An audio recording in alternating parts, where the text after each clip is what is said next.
I thank you, Mr. Speaker.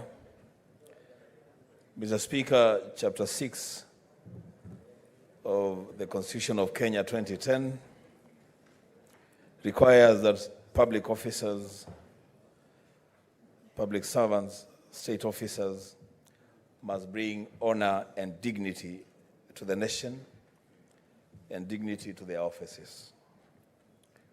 I will leave it to the conscience of the nation, Mr. Speaker, to judge whether or not the behavior and body language of the Deputy Governor of Kisii is fit for him to hold any public office.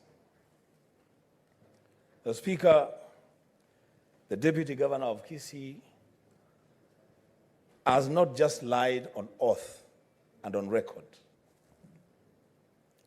He is at the center of a conspiracy to lie to the Senate for purposes of just exonerating himself from blame. Him and his co-conspirator must have a very dim view of the collective basic intelligence of the Senate. The Speaker, the easiest way out for the DG would have been to simply apologize to his brother. Simply fix the mess that he has put one Dennis and one Lucy in. We will not be here at midnight discussing his character. The Speaker, in the interest of time, I have to mention this.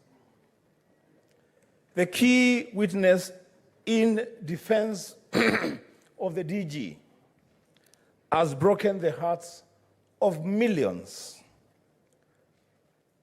of fathers and sons in the country.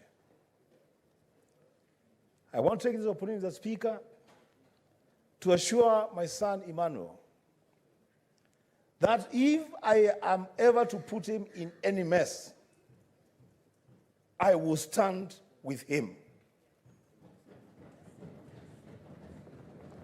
It is a shame for a father to put a son in trouble and take a position against his own son.